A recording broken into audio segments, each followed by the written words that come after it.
Hello everyone, and welcome to this new lecture of space vehicles and orbital dynamics. Today we are going to talk about interplanetary flight.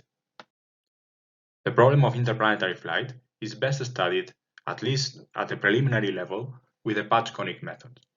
That's what we are going to see today. We are going to cover the three sub-problems that make up the patch-conic method.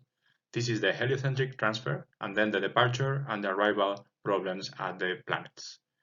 We're going to see another possibility related with this method, which is to do a flyby about the planet in order to steal part of its energy and get free delta V from the maneuver.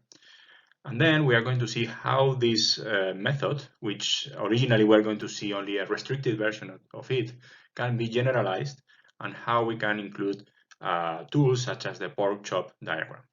And finally, we are going to see the B-plane targeting method, which allows us to tailor the entry point at the sphere of influence of the target planet. There are many references for this topic, but I can particularly recommend the Curtis book, which you can see on the slide. And this is quite nice treatment for the interplanetary flight problem. Okay, so let us begin with the context. The interplanetary flight problem is far more complicated than the problems that we have seen so far, because it is an example of an n-body problem. We have to consider not only the Earth and our spacecraft, but also the Sun and at least another planet to make the interplanetary flight problem. So this in general requires us to do the full integration of the n-body problem, which is far more complicated than the problems that we have seen so far. However, there is a very interesting approximation that allows us to do preliminary mission analysis in the interplanetary flight problem. And this is the so-called patch-conic method. Okay? The idea is as follows. We essentially subdivide the space around of the problem. We divide that into different regions of influence. Most of the solar system is going to be the region of influence of the sun. And when we are out there, we are going to describe the motion of our spacecraft as a true-body problem with respect to the sun. Okay? Now, very close to the planets, there will be special regions, which we will call the sphere of influence of each of these planets, where the motion of our spacecraft is best described as a true-body problem with respect to that planet, ignoring everything else. Okay? So the key idea of the patch-conic method is to compute these arcs, okay, these parts of conic sections, and then patch them together to describe the full motion of the interplanetary flight. All right. Okay. So no matter how complicated the problem, we are always going to describe each part of the trajectory as a two-body problem. Okay. Every time that our spacecraft enters or leaves a region of influence, we have to change into a new two-body problem with a new central body for the motion. Okay. Every time we do that, we will have to convert the position and velocity vectors from the local reference frame of the planet, for instance, to another one with respect to the sun, for instance. Okay, so that's what we will be doing all the time. Now, in order to start with the patch-conic method, we are going to focus our attention in this so-called restricted version of the method. Okay, so to make things simpler, we are going to consider several assumptions. First of all, in the scale of the solar system, which is very, very large, the size of this sphere of influence of each of these planets is completely negligible. Okay, they are very, very small, even if this diagram suggests the opposite. This is just a sketch. Okay, so they are very, very small and their size can be neglected. This means, among other things, that when we consider the time of flight within this sphere of influence, this time will be negligible compared to the time of flight in the heliocentric part of the trip. Okay. Now, to make things even simpler, we are going to consider that all planets are moving in circular and coplanar orbits. Okay, and that all maneuvers that we carry out, they are going to be impulsive and instantaneous. Okay, so this is only good for chemical propulsion transfers. And moreover, in order to study the problem, at least initially, we are going to consider that we do a Hohmann transfer in the heliocentric problem. Okay, we will later generalize this and we will allow for other transfers for this problem. Now, in these slides, I'm going to be talking all the time about the Earth and Mars as the departure and the arrival planets. Okay, this is just an example. And of course, if we study another system, we can do the same thing. We just need to change things accordingly. So this method is quite accurate, okay? It's clearly not enough to do precision work, but at least it can be applied to get a first guess of what is going to be the transfer in interplanetary flight, okay? And moreover, nowadays, it is a good starting point for optimizers, okay? We can have a much more complex simulator and an optimizer to try to find the best transfer possible for a given mission. And usually these optimizers need some initial guess, okay? So the patch-conic method is a good starting point for that. Apart from studying the trip from the Earth to Mars, we can also study the so-called gravity assist maneuvers, okay, the flybys about a planet. That's basically when we enter the sphere of influence of a planet, and we also, we don't stay there, we just leave again back into heliocentric space, okay? When we do that, with respect to the Sun, our velocity will have changed. And this change of velocity happens for free. We are not using any propellant to do that, okay? We are basically exchanging energy with the planet, either to gain or to lose speed. And in that way, we can do these gravity assist maneuvers, which are very convenient to save launch weight. Importantly, this patch-conic method is not universal for all type of problems that we want to solve. In particular, there are many problems, for example, the motion about the Lagrange points, which we will see later on in this course. They cannot be studied with this because this is a purely three-body problem concept, okay? And therefore, we need another formulation. So what is this sphere of influence? Well, imagine that we are very close to Venus, okay? It seems reasonable to describe the motion of our spacecraft as a two-body problem around Venus, all right? If anything, we can include the perturbations of other bodies in the solar system.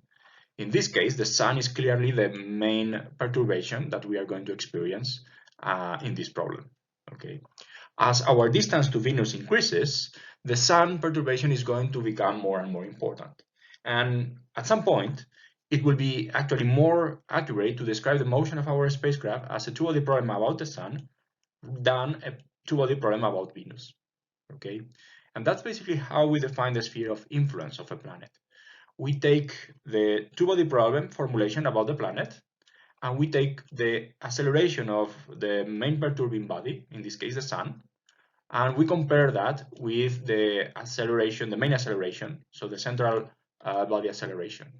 And we take this ratio, okay? Now, we go to the other formulation of the problem, the two-body problem about the Sun, and we compute the same number, okay? The same ratio, perturbing to main acceleration. We then equate the two ratios, okay? And when they become equal, we know that we are at the frontier where it is more convenient to describe the motion of our spacecraft as a two-body problem with respect to the planet or to respect to the Sun. Okay, so we are basically equating these numbers. It's not that the two accelerations become equal or anything like that. Be careful with that, okay? It is that the ratios that you see here on the screen become equal to each other, okay? So you have the derivation of this on the lecture notes. I'm not going to extend on that here, but the result that we get for the radius of the sphere of influence is this quantity that you see here on the screen. So it basically depends on the ratio of the mass of the planet to the mass of the Sun, okay? And the distance rho, which is the distance between the Sun and the planet. That's what gives you the radius of the sphere of influence. And it's just an approximate definition of the region of a space where it's more convenient to describe the motion of a spacecraft as a two-body problem with respect to the planet. All right, so for you to get an idea of this quantity, how big it is, well, you can see this on this table, okay, for the different planets. We can see that, for example, for the Earth, we have a distance from the Sun to the Earth, which is 1 astronomical unit, okay, 150 million kilometers approximately.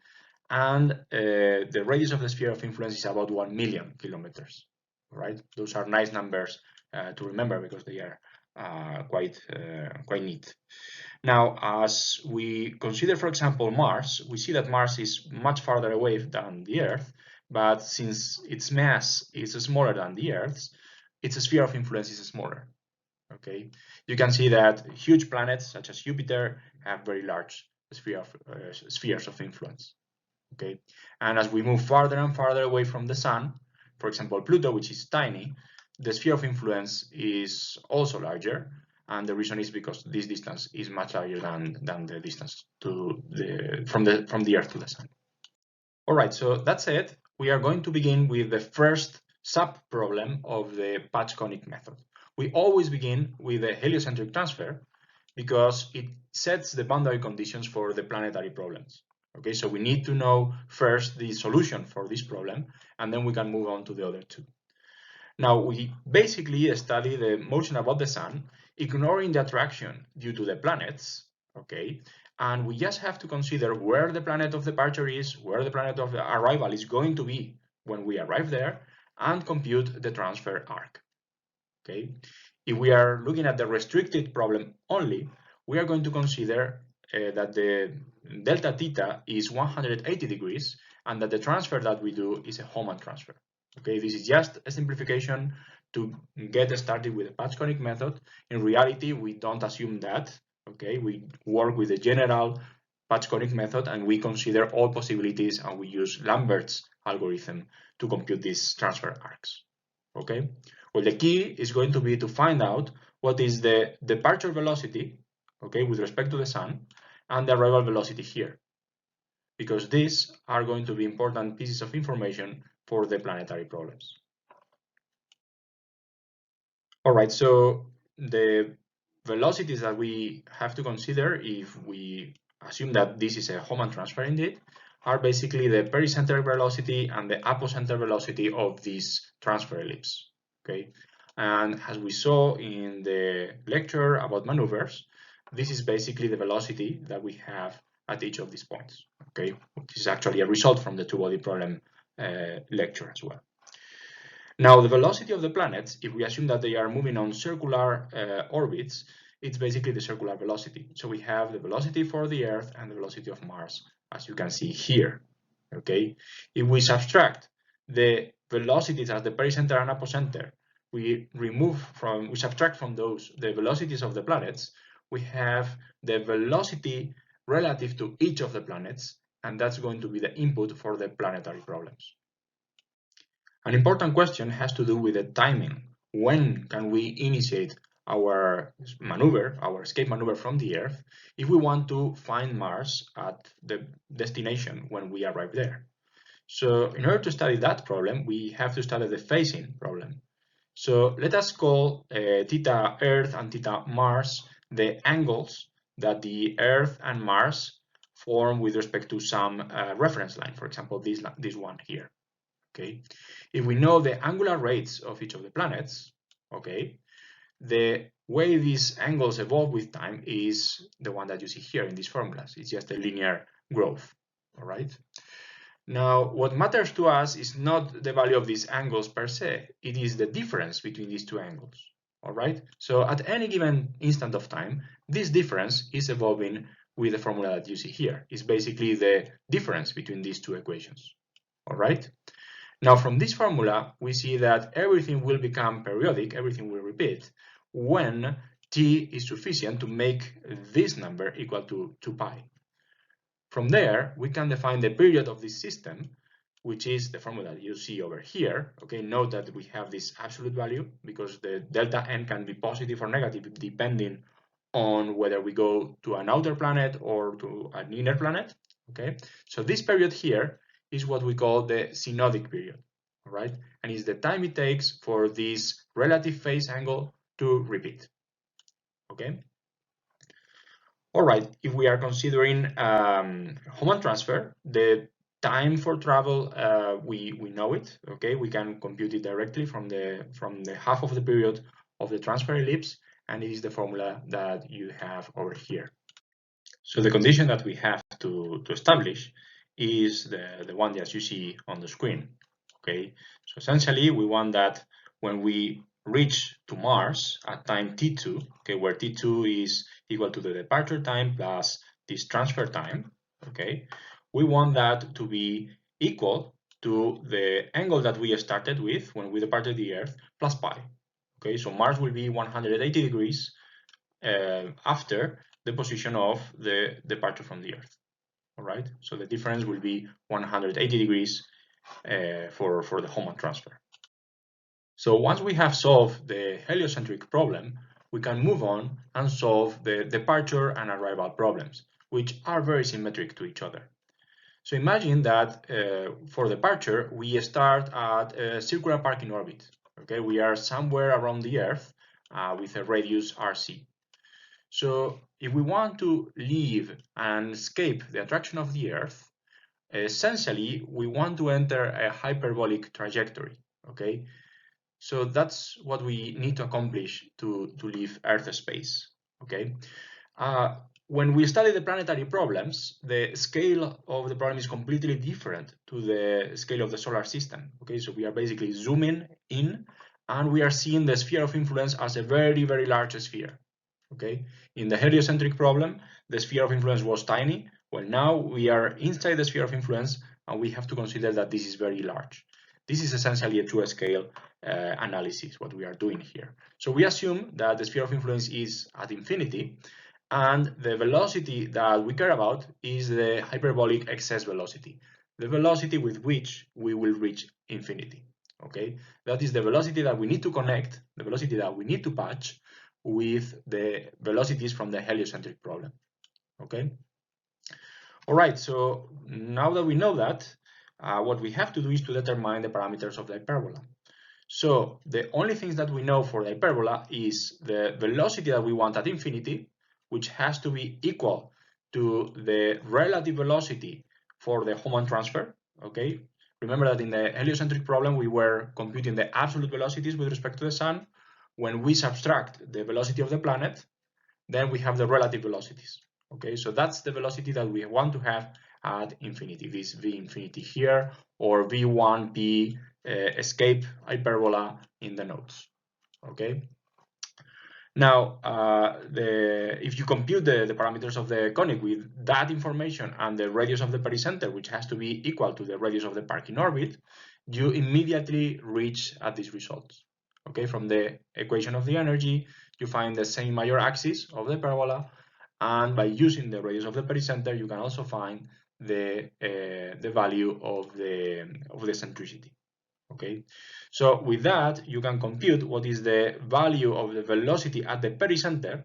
Okay, basically it's going to be the ratio between the angular momentum and RC. Okay, and by knowing the velocity at the pericenter of our hyperbola and knowing the velocity in our parking orbit, the difference is going to be the delta V that we need to provide our satellite to escape. Okay, so that's the first delta V that we have to provide. It's going to be large, it's going to be in the order of kilometers per second, but that's what it takes to escape the Earth. Okay. Now, some important magnitudes that we need to know as well are the angle beta that you see here, which is the angle of the asymptotes, okay, with respect to the center of the hyperbola, the center of the conic. And that angle can be computed with this formula here, as you may remember from the lecture on the two-body problem. Another parameter of interest is the impact parameter. Okay, the impact parameter B, or here on the drawing delta, is the distance between the asymptote and a parallel line to the asymptote that goes through the center of the planet.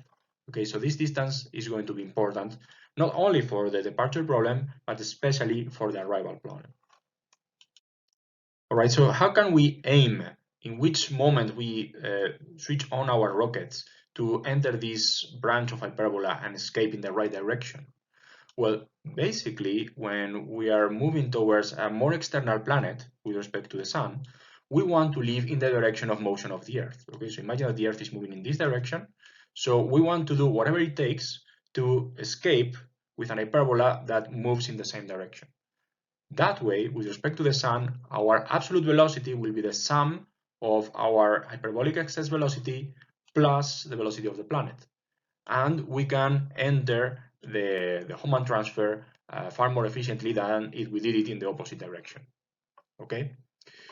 However, the story is just the opposite when we are going toward an inner planet. For example, if we are going to Venus, then we want to live in the opposite direction with respect to the motion of the Earth. Okay, so our absolute velocity with respect to the Sun will be the difference, and then we can fall into an orbit with a lower energy with respect to the Sun and travel to the inner planet.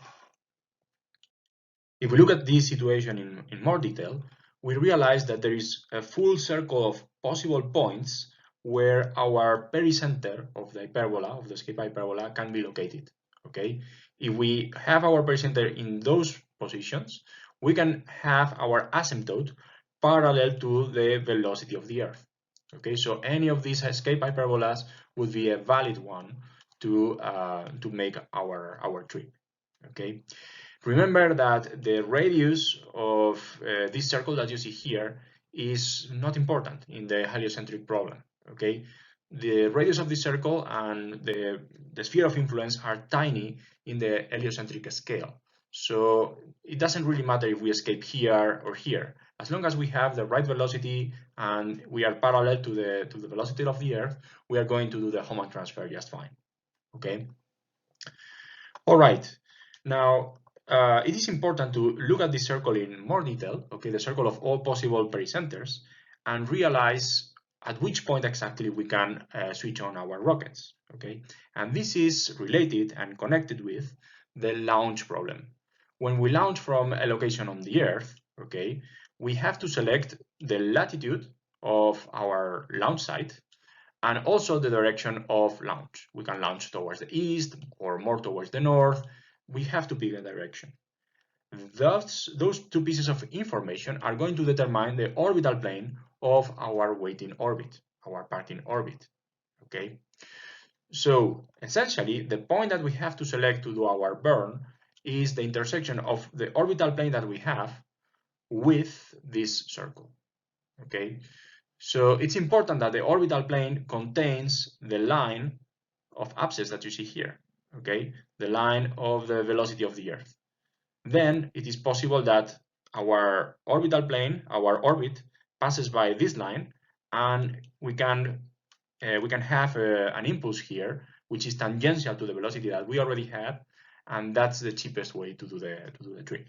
Okay, so if you want to look at this launch problem in more detail, you have all the information on the notes. Okay, we use a vector treatment. We use the vectors for the launch site and the launch direction to determine the orbital plane, and we also use a vector for the direction of the velocity, the direction of the asymptote that we want to have, and we work with that to determine these locations. Okay. So the next question is, what happens when we arrive at the destination planet? Okay, it is important to know that along the heliocentric transfer, we are going to do some correction maneuvers, okay, some tiny thrusts from our rockets to correct the trajectory just in the precise way so that we arrive where we want on the sphere of influence of the target planet. Okay, so just by doing some corrections with a lot of time in advance, we can decide to enter our sphere of influence here or here or here. That's something that we can tailor very precisely with a very tiny delta V, as I said, if we act with plenty of time in advance. Okay. So the geometry of the arrival problem is essentially the same as the geometry of the departure problem. We are also going to have an hyperbola, okay, and we enter from infinity with respect to the planet. Okay, again we zoom into the neighborhood of the planet, and the sphere of influence is very large in this scale. All right, and if we know our impact parameter, which is something that we can choose with these TCMs, with these trajectory control maneuvers, then if we know also our velocity, we can determine what is our hyperbola, we can see what is the position of the pericenter, and what is our velocity there. All right. So if we want to capture our spacecraft in an orbit above the planet, we know what is the delta V for the deceleration that we need to provide in order for our spacecraft to stay there. Okay. Another interesting possibility opens up here, which is to do nothing. Okay, so we just enter along this branch, and if we don't do any firing at this point, we will basically continue along the hyperbola that we had. Okay, and eventually we will be back in the heliocentric space. We will be back in a different heliocentric arc. The important thing here is that our velocity will have changed with respect to the sun. This component of the velocity, okay, the relative velocity with respect to the planet, will have rotated and now will be pointing in a different direction. So that's how we can do a flyby, as we will see later on. In the case that we want to capture our spacecraft, we will need to provide this delta V, okay, basically the difference between the velocity of the hyperbola at pericenter and the circular velocity of the science orbit. All right, we're assuming that we are doing this firing in a tangential way so that we can perform this operation with scalars. Of course, if you want to do something more fancy, you will need to use vectors for this difference. As you can see, there is a clear relation between the impact parameter that we use and the height of our pericenter. Okay, so we will have to choose this as we travel to the planet. We have to decide which is the point of entry on the sphere of influence of the planet to have the right height of the pericenter that we want. In the other case, in the case that we want to perform just a flyby about the planet, our velocity, when we go back to heliocentric space, will have turned by this turning angle, okay, this delta, which is related to the angle of the asymptotes. Okay, it's basically 2 pi minus 2 times, the difference is pi minus 2 times beta. Okay, so that's the turning angle delta, as you can see over there. It is quite nice to see this in action. Okay, this is used in very important missions such as Rosetta mission, and in fact, for many interplanetary flights, it's used more than once. All right. So in this case, different flybys were made to approach the orbit of the comet that Rosetta was going to study. Okay, it's quite interesting that you see the video that I have linked here, okay, where you can see the evolution of the orbit of the spacecraft as each flyby with the Earth and with the different planets is done. Okay, so the way to work out a flyby and compute the delta V that we get from the planet is the following. We begin with the absolute velocity of our spacecraft with respect to the sun, and we subtract the velocity of the planet. So we get the relative velocity of our spacecraft with respect to the planet.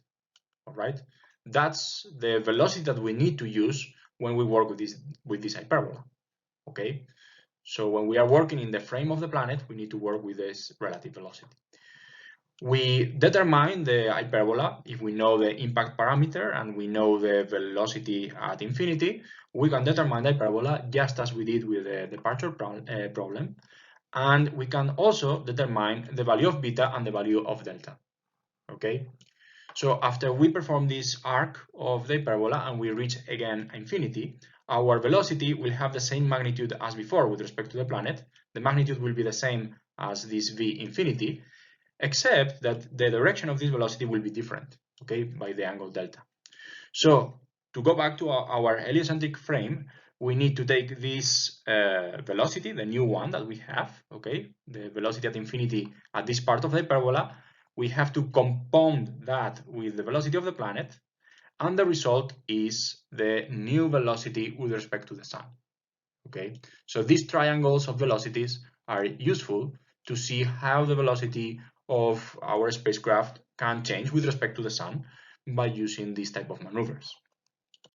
So as I said before, as we are approaching the planet, we have the freedom to choose the impact parameter of the arrival hyperbola, okay, the entry point of this sphere of influence, quite freely, okay. That's very cheap to do because we can do this well in advance with these small TCMs, okay, these small trajectory correction maneuvers. However, one thing that is very difficult to change is the V infinity, the magnitude of the velocity. Okay, if we want to change that, we need to spend a lot of propellant just to do an important delta V. Okay, so usually that's not a parameter that we are going to change. Now, if we look at the problem again with the triangles, we see that the delta V that we obtain with respect to the heliocentric reference frame is basically the amount that you see here, okay? It's 2 times the velocity at infinity, okay, with respect to the planet, times the sine of the half of the turning angle, all right? Now, if we use the formulas for the turning angle from the lecture on the two-body problem, and we know the value of the centricity of the hyperbola, which is related to the height of the pericenter and the velocity at infinity, we can obtain this formula for the delta V, okay? And well, this is something quite easy to plot. If you normalize everything with this characteristic velocity based on the radius of the pericenter of the planet, you can see that the turning angle is maximal when the velocity is very small, okay, with respect to the planet. Okay, basically this is the limit where we have a parabola rather than an hyperbola. Everything to the right is an hyperbola with respect to the planet. And you can see that the delta V that we get is maximal when this V infinity is equal to this characteristic velocity. Okay, of course, it's not that we want to make this maximal. Okay, what we want is to make the delta V just right and in the direction that we want to achieve our purposes. Okay, so this is just to show you how this magnitude change. But in essence, what we need to do is to look at the vector problem to know what type of maneuver what type of flyby we want to do at the planets. All right, so we have seen the heliocentric problem, the departure problem, and the arrival problem. Okay, you have plenty of more details and all the formulas in the lecture notes, so please use that when you are studying this lecture. Now, so far this was the restricted patch conic method. We were assuming that the heliocentric transfer was a Hohmann transfer and the orbits of the planets were circular and coplanar.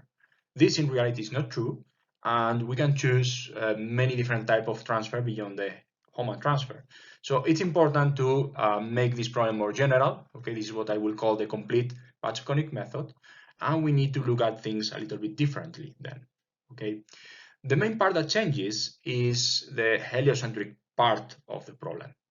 Okay, so we have to account for the actual position of the planets when we depart and when we arrive at destination. Okay, so for a given departure date and a given time of flight or a given arrival time, we have to know where our departure planet is and where our target planet is going to be. Okay, so this can be done by integration. Of course, we can integrate the two-body problems of the planets with respect to the sun, and then we can know where they are as a function of time. But it is also possible to use the planetary ephemerides. Okay, so these are useful resources that basically tell you where each planet is as a function of time. Okay, and a very popular database for that is the Horizons database from JPL. All right, so this can be used for free in many different ways, as we will see later.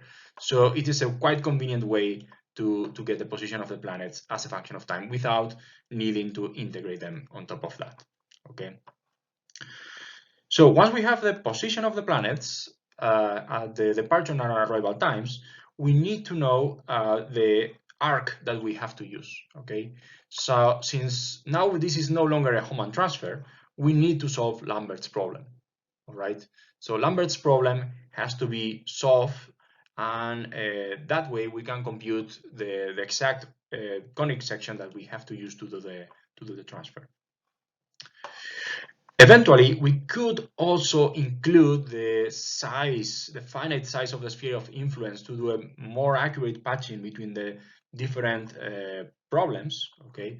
But this is usually not done because the error that we commit by not including the radius of the sphere of influence is comparable to the error of the method per se, okay? So before we do that, we would like to include perturbations and more things on the trajectory, all right? Those effects are probably more important than this. But of course, this also could be done to make the effect more important, to take into account the finite size of the sphere of influence.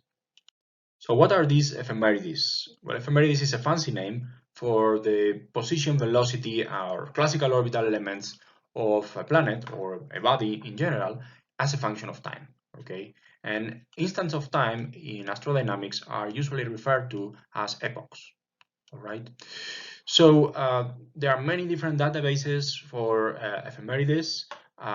Quite convenient one is NASA's JPL Horizons database, which you can access through this link.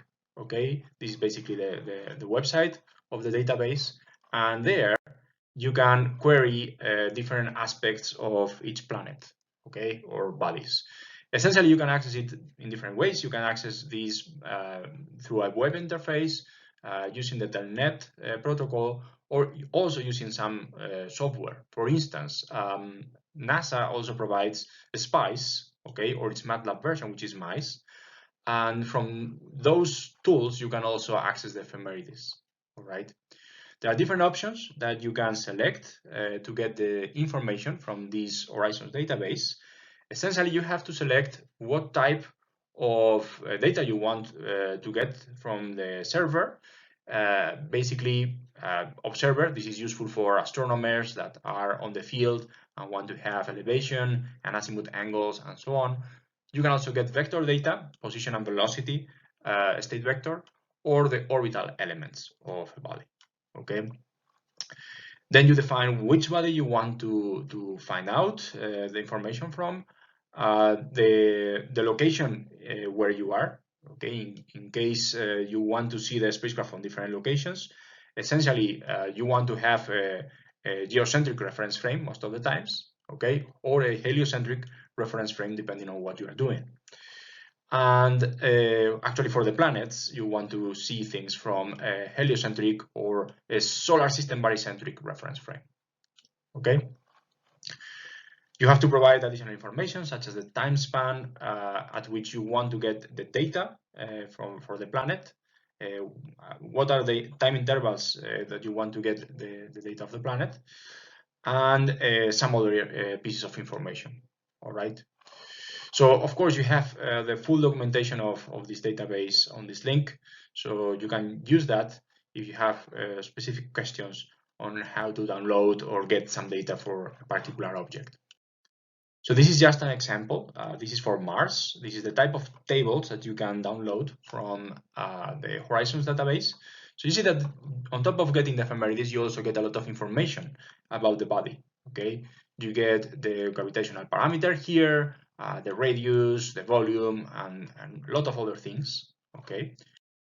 And further down on the table, you can also get the proper ephemerides, the position and velocity vectors for the object that you have requested. Okay, so this line here would be the position and this the velocity of the body at this particular epoch. Okay, so this is 2015 and this time. Okay, so from that information you can know exactly where the planets or the different objects, moons, etc., are located as a function of time.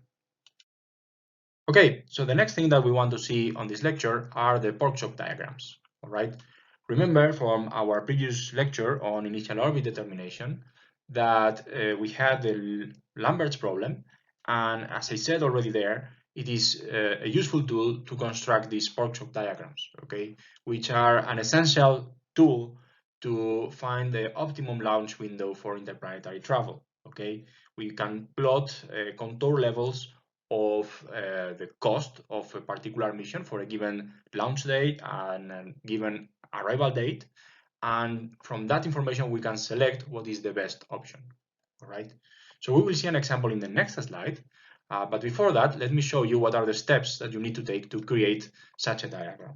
Okay, well, so first of all we need to select what is the range of times for departure and times of arrival, or the times of flight that we want to investigate.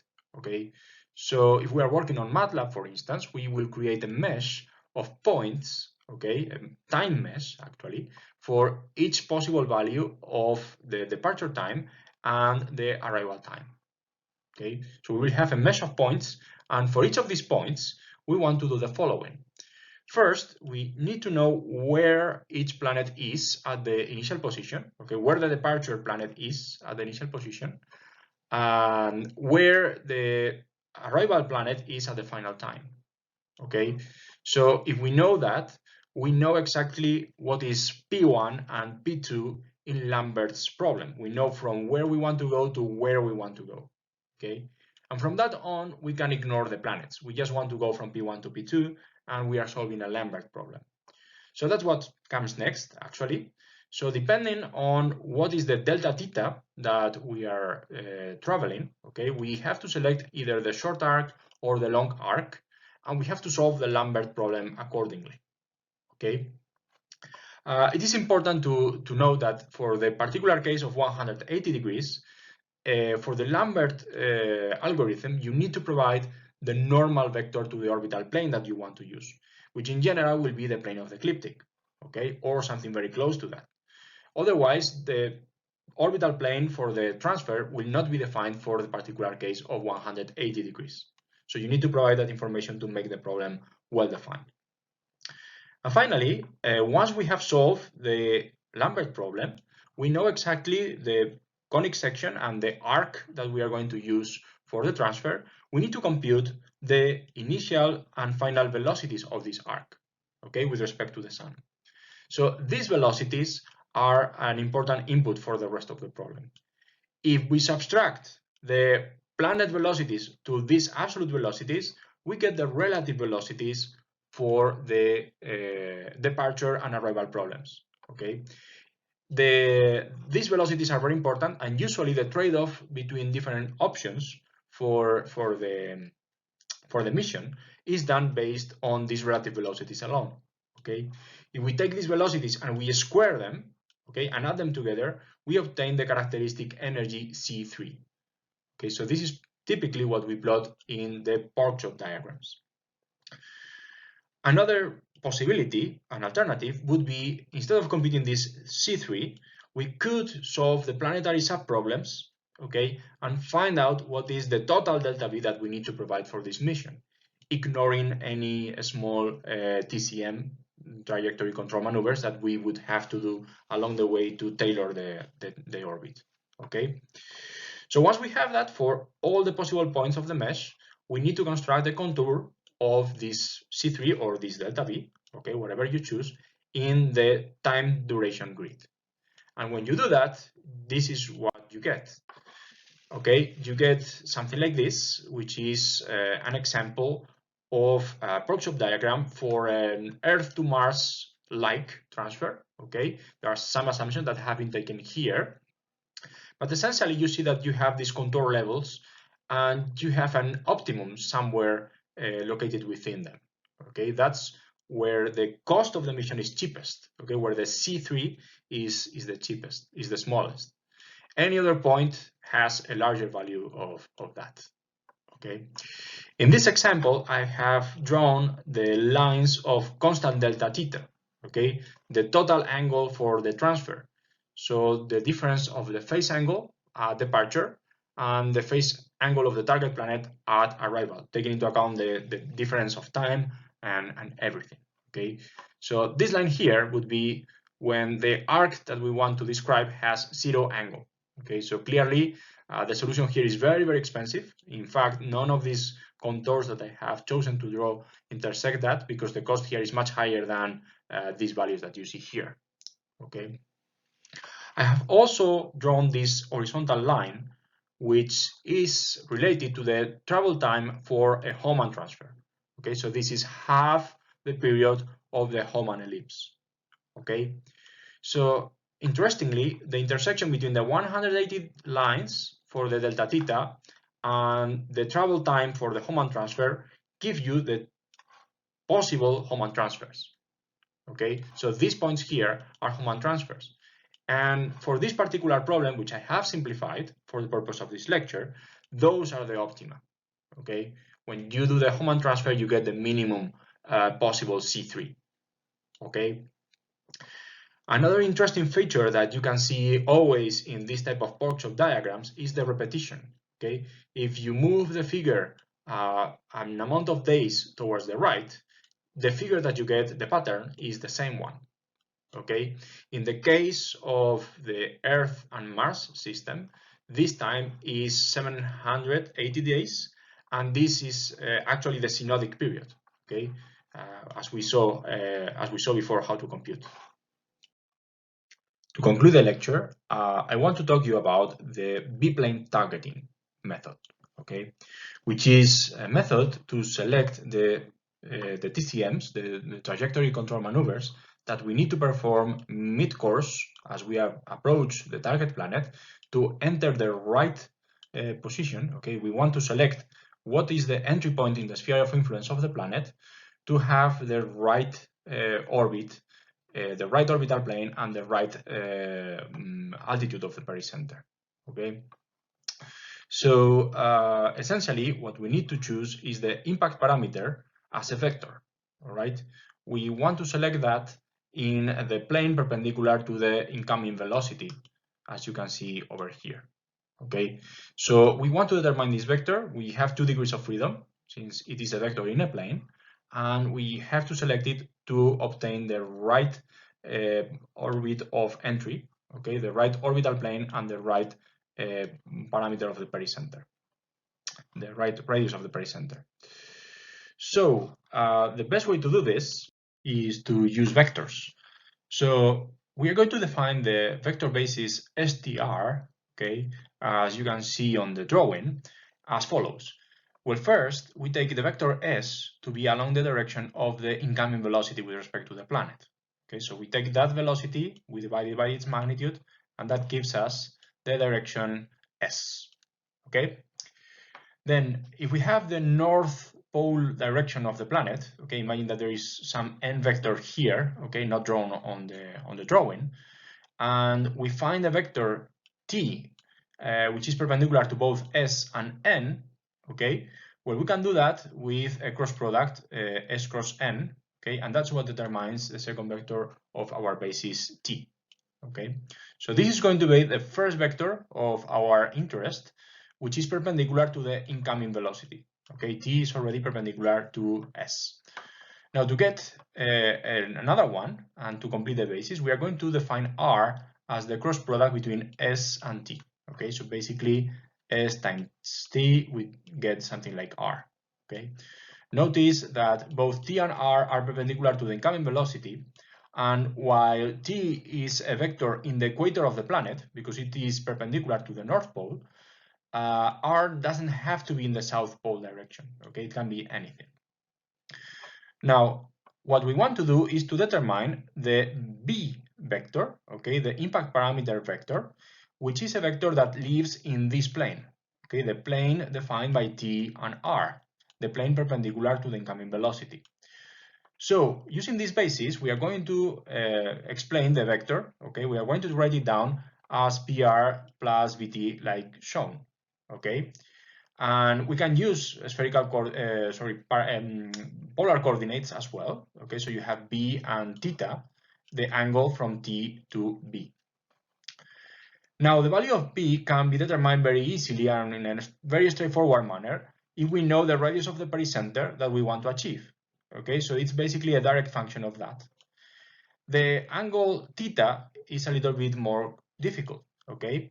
So we have to realize that if we want to be in a science orbit with a particular inclination, we want our hyperbola to have exactly that inclination, okay? Because otherwise, when we switch to the science orbit, we have to perform a huge cost plane change maneuver, okay? And we want to avoid that at all costs. So we want to have the same inclination as the final orbit, okay? So if the inclination of the final orbit is I, using this result here, which you can also obtain with vector operations, you can determine the value of theta. In this formula, delta infinity is the declination angle of the spacecraft with respect to the planet equator. In other words, the elevation angle of the spacecraft with respect to the equator. Okay. One of the interesting things about this formula is that there is a minimum value of the inclination that we can achieve. Okay, and that minimum value is given by the cosine of this delta theta angle. So that's it. Thank you very much for your attention. I hope that you enjoyed the lecture, and see you next time.